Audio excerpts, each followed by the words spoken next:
God damn it, it's cold. Hello and welcome to Men Behind the Curtain, the podcast about everything and nothing all at once. Today I'm Ollie because it's fucking cold.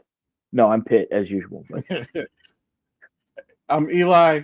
As y'all can see, I'm out here in my office. I've got my fucking blanket over me. I'm wearing my gloves. It's cold as a motherfucker today. Yeah, and I'm it's out like maybe. and I'm out in the garage having a cigar, freezing my ass off in a show of solidarity since he had to go out to his shack. Yeah, for those of y'all who don't remember, yes, my home office is not attached to the house. It is in the backyard. Um, it, it's more than a shed. Like it's a little bit. It's honestly about the size of like a small bedroom. But It's a yeah, shack. I mean, it's funny you say that because like I do plan on getting a couch out here, and a certain song would then be applicable. It's a love shack. um, Actually, no. You know what's funny? So I've seen these ads on like TikTok and shit like that. So have you ever seen those mattresses that are like vacuum sealed? Like you break it open and it unrolls and like it's not inflating, but almost like that. They're Yeah, selling we have one. they're selling couches like that now. Have you seen this? Wait, okay, wait. They're selling couches that are vacuum sealed. I'm They assuming that you have to put the frame together and then. they are calling them boneless couches, which is fucking wild terminology. Aren't those flipping fucks? um, but I saw one online. They were selling it for like $30, and I'm not gonna lie, I am kind of thinking about buying one and putting it over there because even if it's garbage, it's $30. Am I really out that much money? Like I'm very strongly thinking about getting one. uh, you're gonna have to break it in. Hey, I mean, I'm not. I need a volunteer. I'm just put that out into the ether. Well, I volunteer me and T to break it in for you. Well, it's in my office, so that's going to be a little weird. You don't have to be in the office when it's broken in. I mean, Shit, I would hope not. Look, that's not. Look, if some people are voyeurs. I'm not. So, and it would be me and your wife. yeah. Well, I'm just more thinking about like that would forever those quote unquote stains would forever be on the couch right there. That's where my head is at. Like, wait I a believe, fucking minute. honestly, I believe that's a category on like X Hamster. You know, like I let my best friend fuck my wife or something like that. Honestly, it probably is. Like everything is a fucking category. Charlie Murphy did a bit a while back. This was like, first off, rest in peace. Charlie Murphy was a great fucking comedian. If you ever got to see him do stand up, he's every bit as funny, maybe not more funny than Eddie, but so he did one a while back. It's called "I Will Not Apologize." Um, this was like fresh off a Chappelle show, and he had a bit where he's talking about, you know, the amount of people that are in the world. Back then it was like 6.5 billion. I think right now we're closer to 8. But the way the bit goes, he's like 6.5 billion people. That means anything that you can imagine in the world that's humanly possible, somebody is doing it. That means right now there's a man with a car battery hooked up to his nuts, having a great fucking time. His name And is Shane McMahon. yeah. The another one which was fucking hilarious because there's this dude that I know on TikTok. I follow. It's a black dude named Hector. Let me reiterate that it is a black dude named Hector. Okay, so the Charlie Murphy bit goes 6.5 billion people. That means right there in the world, there's a brother who speaks not one word of Spanish, has no ties to the Latino community, but for some strange reason, brother's name is Jose and has the nerve to spell it Hosay.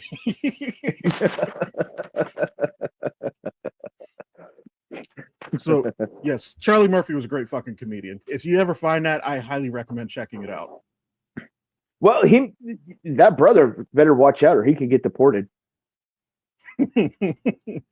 I mean, shit, I could get deported. Well, that is true. And I'm not even fucking. I'm not Hispanic, despite what y'all might think. No, he's Puerto Rican.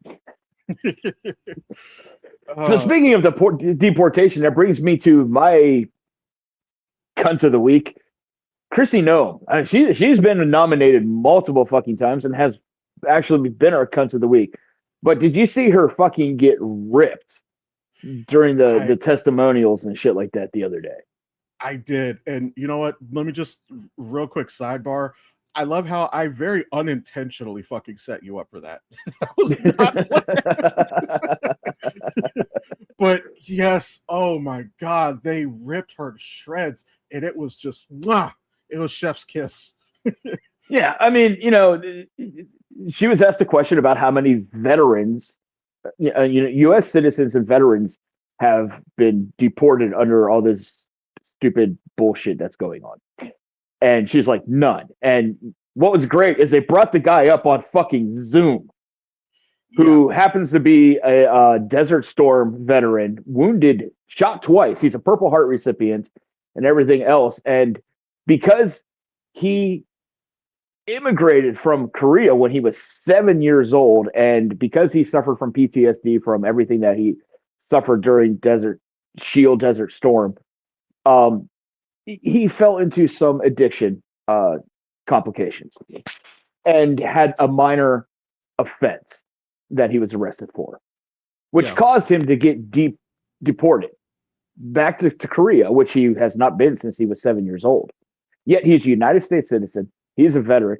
And what is making me nominate her mostly for cunt of the fucking week is the fact that she thanked him for his service and everything he's done, and then was asked about whether or not she would look into getting him back into the country he's a citizen of, and was wounded for.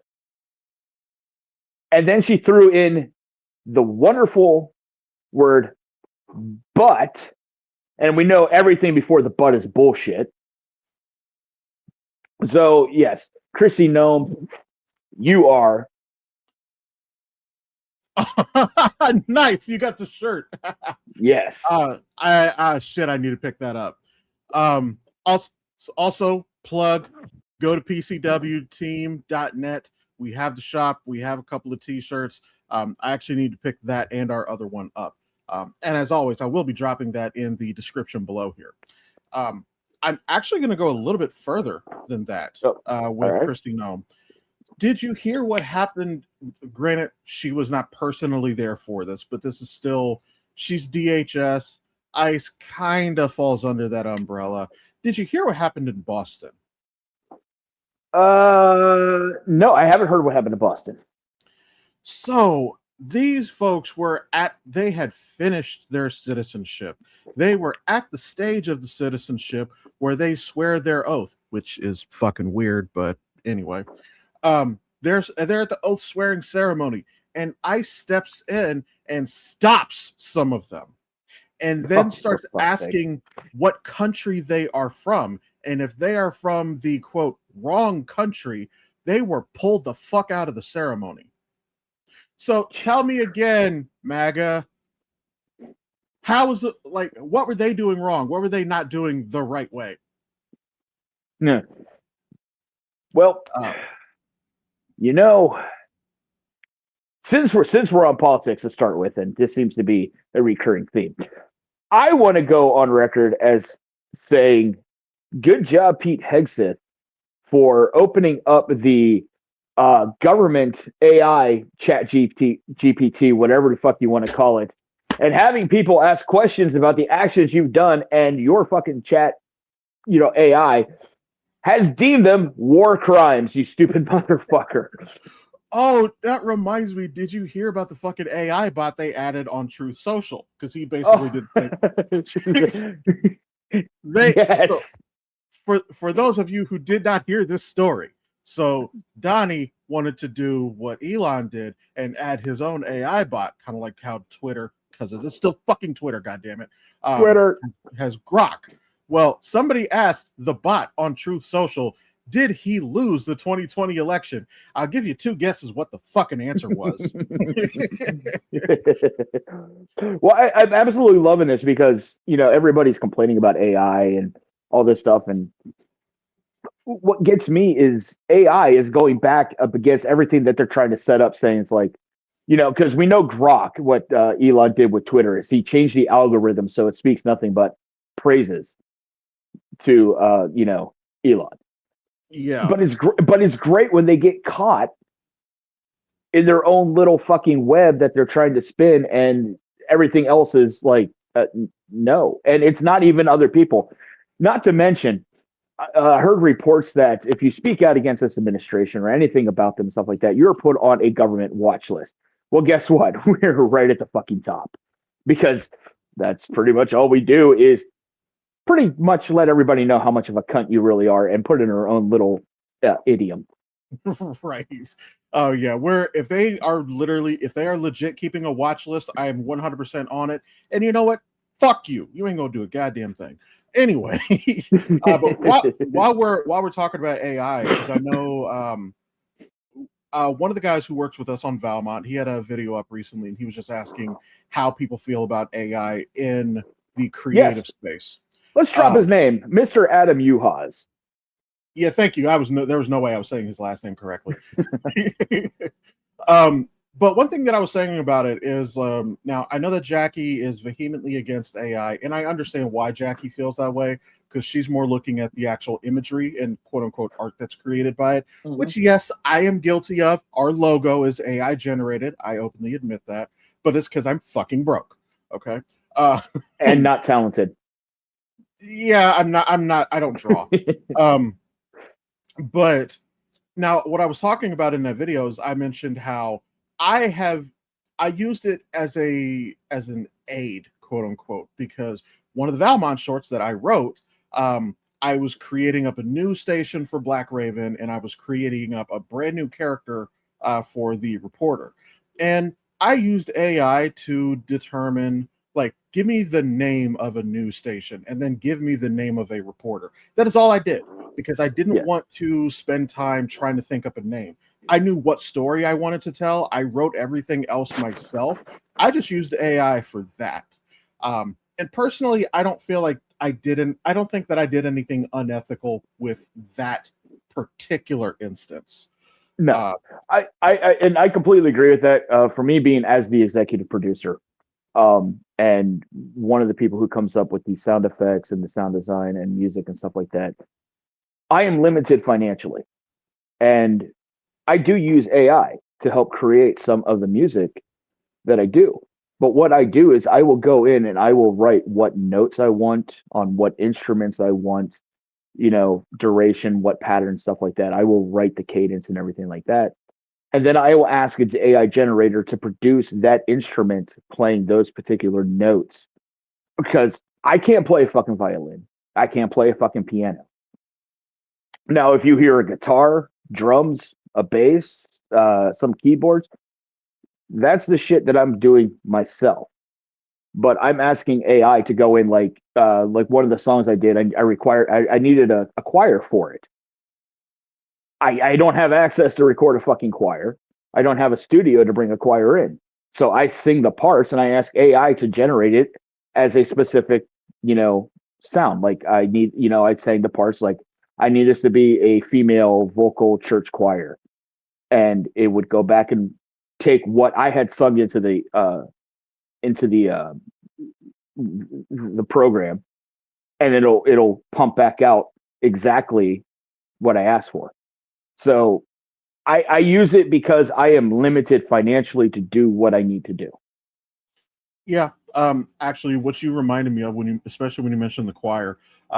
So of course, anybody who's been on social media lately, especially TikTok, because this is where it's most frequent, has heard, where they do a lot of these AI covers. Have you heard the one that they did of the thong song? Yeah, I fucking love it. Well, no. So here, stay with me on this. So if you haven't heard it, go ahead and look it up. He almost puts like a choir background to the song. Now, that AI rendition of the thong song, if they were to remake Eddie Murphy's Vampire in Brooklyn today in 2025, you already know where I'm going with this. Can you not picture this? Shit. God. I need that now. I need it now. Because I for those need of it you now. for those of you who don't remember or never saw the movie, there's a scene he's posing as a pastor. He shapeshifts and he does an entire fucking sermon on how evil is good, how evil is necessary. And let's be honest, he actually did have a valid point to his argument. He really did. But he has the choir, the church choir. Evil is good. Like,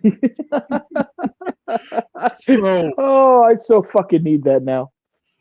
so yes, if they were to remake Vampire in Brooklyn in 2025, they would be doing the choir version of the thong song. I am convinced of this. It's a lot better than the choir version of Hey Ya. Oh gee, I don't think I've heard that one, and you know what? I don't want to. So I honestly don't even think it was AI. I think this was actually a church doing Hey Ya by Outkast, and it was great. And when I mean church choir, I don't mean as in angelic voices that you usually hear coming out of a black church.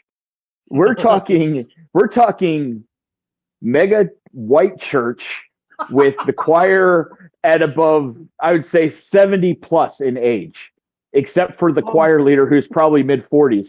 And what is great is when the breakdown with the 17 all rights, you have him going, all right, all right, all right, all right, all right, all right, all right, all right, all right, all right, all right, all right, all right, all right, all right, all right, all right.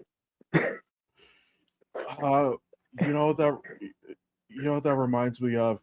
Do you remember this episode of The Simpsons where Bart actually switched out the hymns and they were fucking singing in the Garden of Eden? That is like one of the only Simpson episodes I've ever fucking seen, and I absolutely fucking loved it. That oh god, and my favorite part about this, what you're telling me with them singing Hey Ya, is that I know they have no fucking clue what the song is actually about. No. It's actually, when you really pay attention to what he's saying on Hey Ya, that is a really fucking depressing song. It really yes, is. it is. It's very depressing. It's almost as depressing as Ben Folds 5's Brick. Actually, the worst one I've ever heard with that.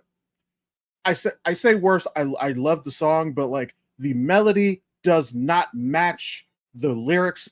Do you remember City High? The song "What Would You Do"? Oh yeah. Okay. Now we're gonna go through throwback. I was in radio back in 2000 when City High was really popular on the radio, and they did a small concert for the Kiss 94.5 listeners. Oh, geez, yeah. And a great group of people, really down to earth, great conversation. But I actually, because I was on a sister station to Kiss, and they needed somebody to do security. And just because of my size, and I'm 5'10", 240 pounds. I was probably like 218 back then or whatnot. But I'm pretty solid. I'm pretty built, except in the midsection, because that happens with age. But I'm up there, and I've got on this Kiss 94.5 FM shirt, and I've got that on, and the golfer caps, the golf. I have a leather black one that I had on backwards, and I'm just standing there in front of the stage like this, and I don't remember the female vocalist's name. Absolutely beautiful woman. Absolutely beautiful. There was a part in the show where she did a little dance, and I thought she was going to pop out of her shirt, which was, revealing. It was, and my first reaction was to jump up and cover her up. And I think she noticed something, like I was going to get up and do something, and she just kind of like shook me off. And then after the show, we were talking, and that's when I learned about double-sided tape. Yeah, okay. And I was like, I just didn't want your breast. It's like, not that I don't want to see them, but I just don't want your breast exposed to the audience. Which there was also people under the age 18 that were there. But no, she's like, no, it's good. She's like, it's a double-sided tape. And she's like, what I do instead of putting it on the edges, I move it in about like an inch and a half, so the shirt has a little bit of flow, but it still sticks. And I'm like, oh, okay. And that's when I learned about double sided tape. I just thought women had these really good fitting shirts, and then I find out women's clothing just absolutely sucks for them, like the no Um, pockets and pants thing. when I first heard about that, that was crazy as fucking shit.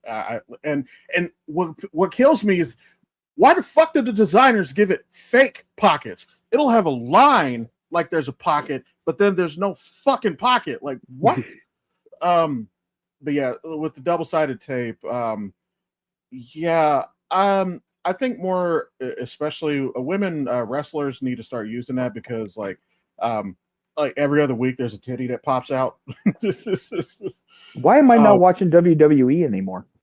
well, to be fair, they don't show it. What happens is that the picture cuts black, and if you want to catch it, you'd have to hope that somebody caught it on Twitter and uploaded it. That's Ah, basically what happens. okay. Um, Come on, Paul, get better. We have to get with the program.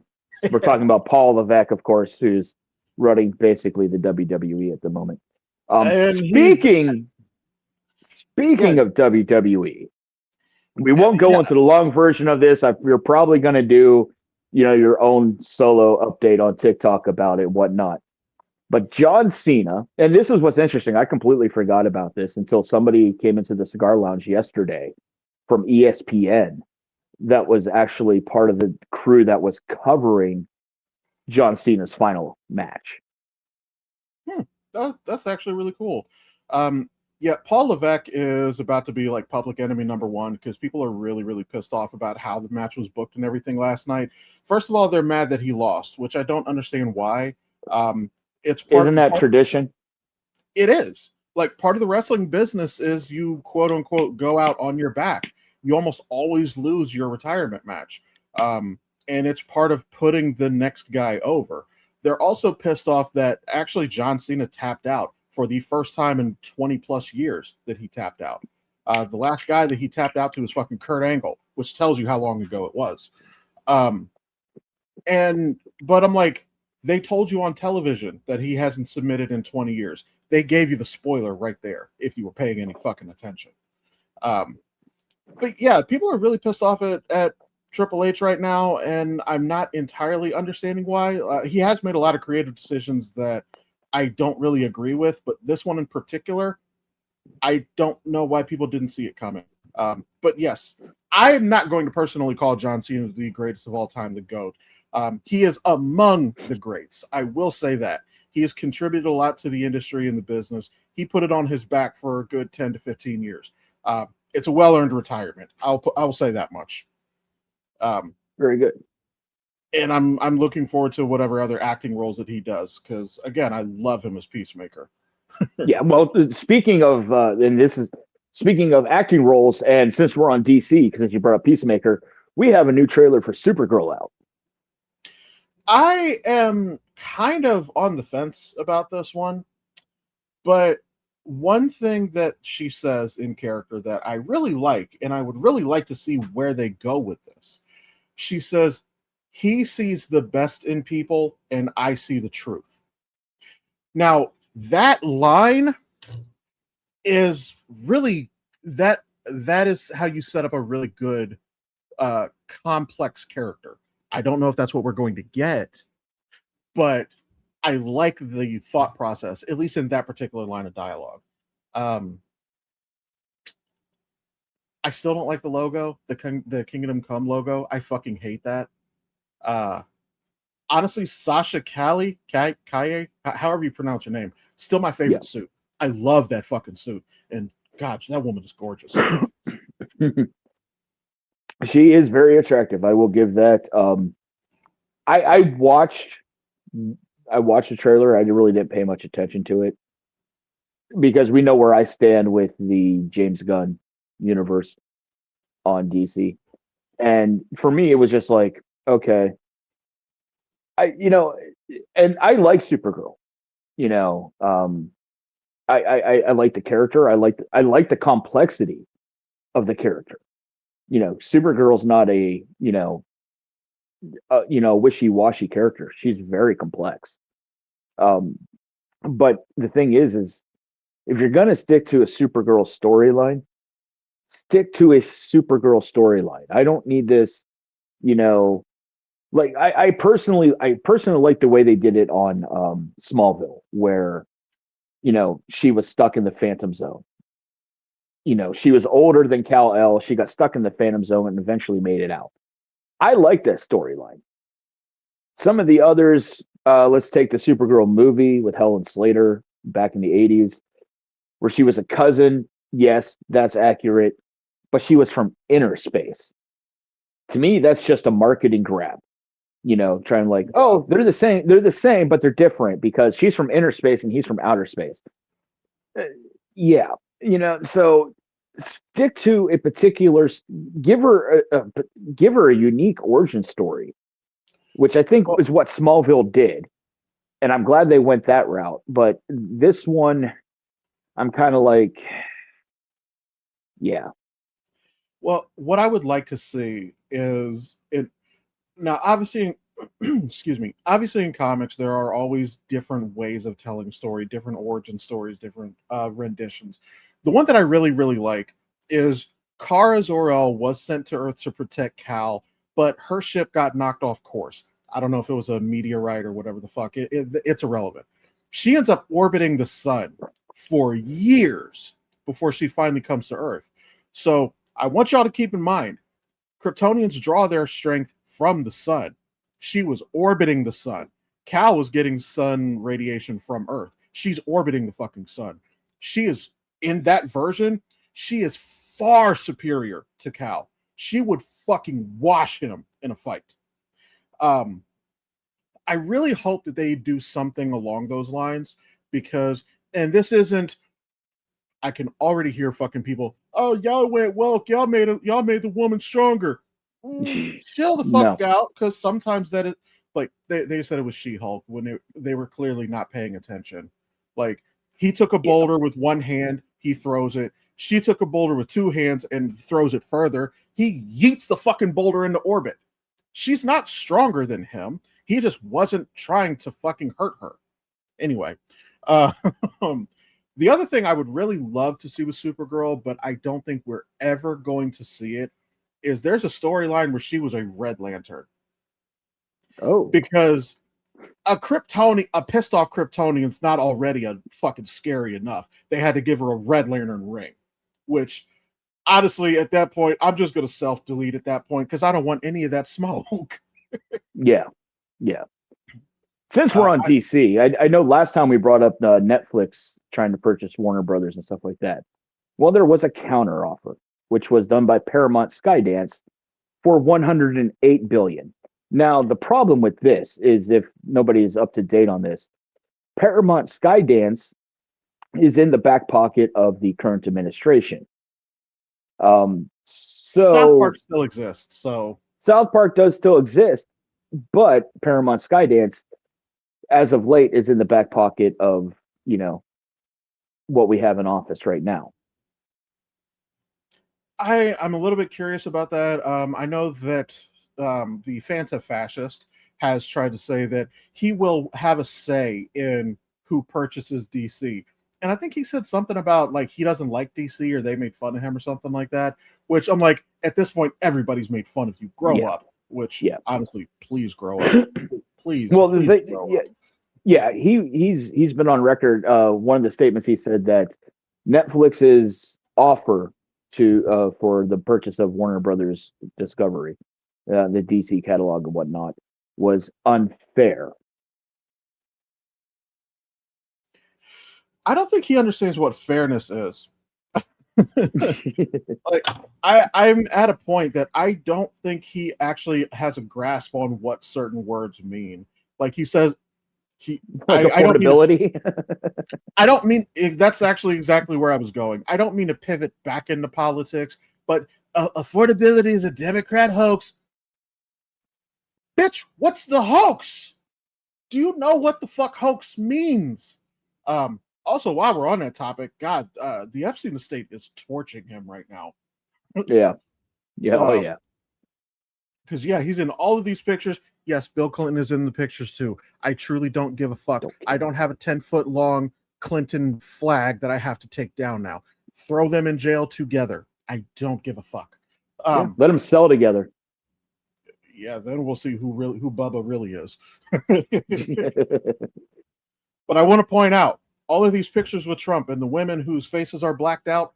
If they are blacked out, then they are protecting the innocent. That means that these women are victims, and these women were probably girls at the time. Just throwing that out there.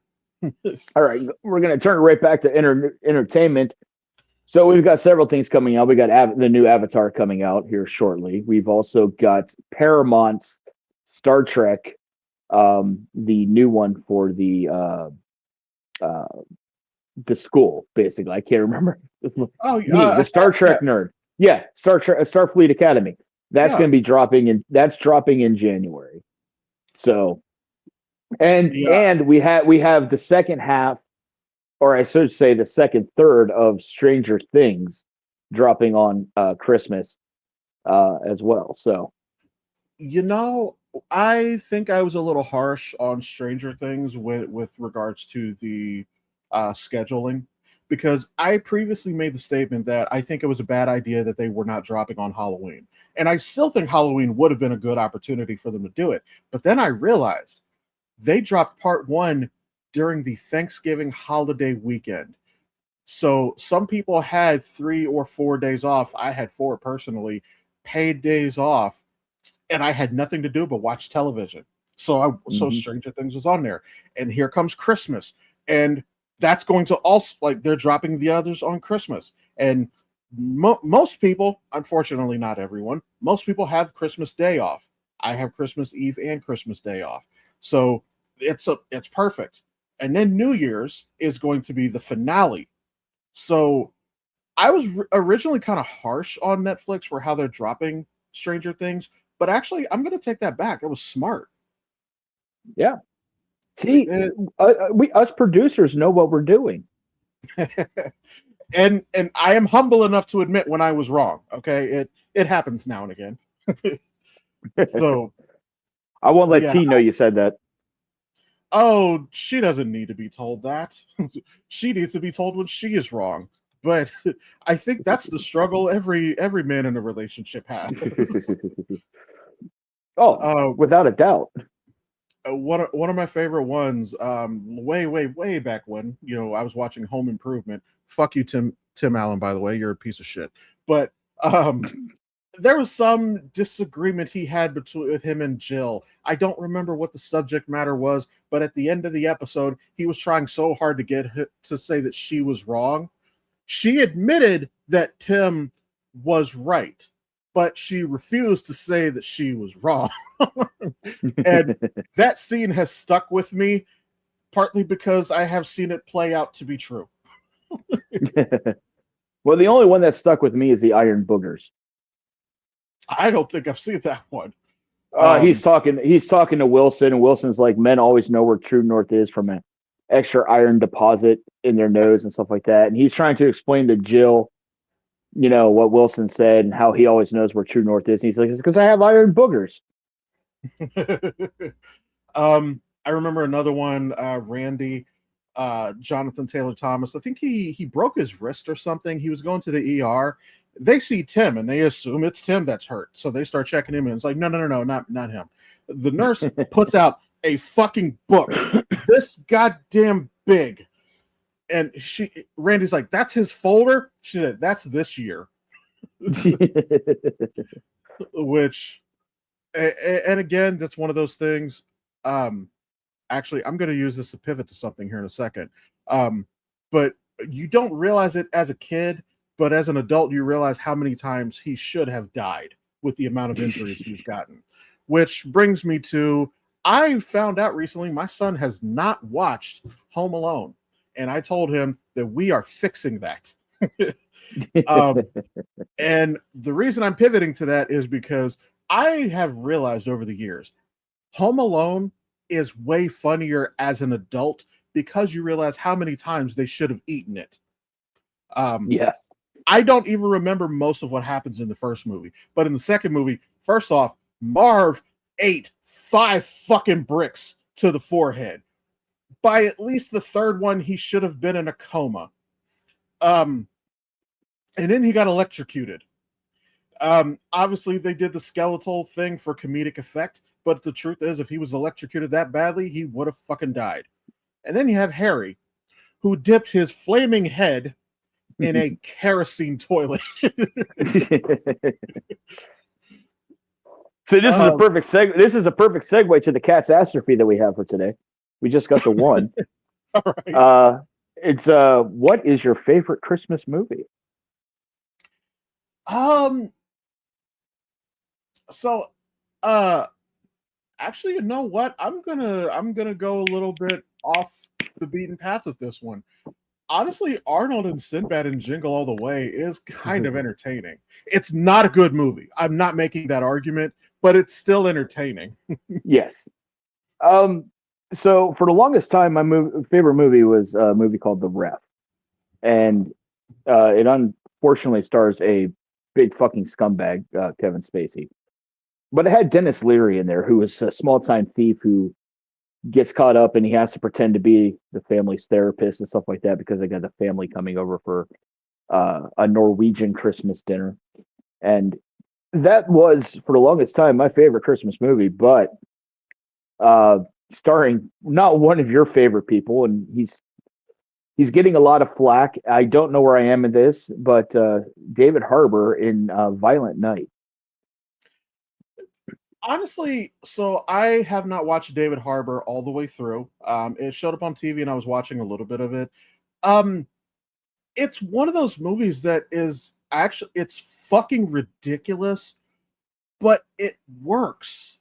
Either, I don't know if it's working in spite of the ridiculousness or because of it, but like when you see his background, he used to be a fucking Viking or some shit. He was a warrior. And then he just goes on a rampage. No, I actually didn't mind that. And I mean, David Harbour in general, I know I shared a story on TikTok a while back about allegedly that he was bullying towards Millie Bobby Brown. And I've heard that they've since resolved it, but my feelings toward David Harbour, I'm still of the opinion, I actually want them to kill Red Guardian because I hate his character. He's a fucking dipshit. They overplay the character. And I kind of feel they basically made him Thor. Red Guardian is everything that they accuse Disney of being with the MCU. He's not serious. They insert unnecessary jokes with him. They'll show enough that you can see there is a real person underneath who has like real heartfelt emotions, but then they fucking cut right underneath it with a joke. I also think that he needs to die in Stranger Things. And I love Hopper. I really do. But Eleven needs to lose her protector, in my opinion. No, I can agree to that. So I feel like he kind of has to die. Yes, they did do a fake death in season 3, I believe it was. So they did a fake out, but I feel like he has to actually die because she can't hide behind people. As much as I hate to say it, kind of what they did with Harry Potter. Because when you look at the series, Harry Potter lost everyone who would have protected him. So kind of the same thing here. But yeah, I know that we just circled back to Stranger Things, and I wasn't trying to do that. oh no, because we were talking about Christmas movies. So one realization that I just had recently. So I'm picking my son up from school. We're driving home. Somebody has a Grinch thing in their yard, right? And I realized, I'm like, first of all, the Grinch isn't wrong. People are shitty. Okay, let's just be real about that. But I'm like, hold up. The Grinch is running around all of Whoville with no pants on, and nobody said shit. And that just never really sat right with me. And then as I'm talking about this, I'm talking and thinking out loud with my son in the car. And like nobody ever called him on it. Like Cindy Lou Who, she catches him like stealing a tree. She never says like, "Hey, why aren't you wearing pants?" And then it hit me like, wait a minute. He was in a room with Cindy Lou Who and he had no pants on. What the fuck? Well, I mean, I would like to see them do a sequel to it with the original cast because Taylor Momsen, and that would be the only reason. I was going to say, like, honestly, that's one of the few things where the live action version actually gave a lot to it. Jim Carrey really added a lot to that character. He did do his usual Jim Carrey shtick where he made it comedic, and we've got the meme that we all love, loathe entirely. but he added actually depth to the character. I would not be opposed to if they wanted to tell a part 2 to that story. No, I think it would be great. Before we head out, I'd like to mention a couple other things. So if you happen to be on Patreon, season 2, episode 1 of Valmont, the Black Raven Chronicles has dropped. You can listen to it there on Patreon ahead before everybody else. And episode 2 will be dropping on Christmas at 9 a.m. Pacific time. So you can actually get the first 2 episodes of Valmont, the Black Raven Chronicles before anybody else off of Patreon if you decide to subscribe. If not, you'll get to listen to episode 1 and 2 anywhere you get your streaming services. And that will be on January 1st. New Year's Day. Thank you. I believe January 1st falls on a Thursday. So if I do my TikTok live stream, I'll probably be doing it that weekend, the 3rd and or 4th. Well, not and or, but the 3rd or the 4th. That's over. Oh shit, that's not a month away. So I need to figure those details out. Stay tuned. but yeah, feel free to go ahead and check those out. Also, if you go to the Patreon, you can see the shorts. I think we only have 1, maybe 2 shorts actually published right now. 2 shorts. Okay. Yeah. Because there's Okay. So we do have 2 shorts up right now. You guys can check those out. Those are Patreon exclusive. And also he'll play the the table reads. And the table reads, you'll find out that yes, we're all adults, but none of us are adults intentionally. But we do behave mostly. For the most part. But as always, thank you for listening and or watching. I'll go ahead and put everything in the description below as far as the links. Again, feel free to pick up the t-shirts. I personally do plan to get one. Honestly, I might get one for PCW also. So that would be 3 shirts for me. I plan on getting them all. So yeah, feel free to go ahead and check those out. Thank you for listening. Thank you for watching. Stay warm out there. And we'll see you next Tuesday. All right. Be you.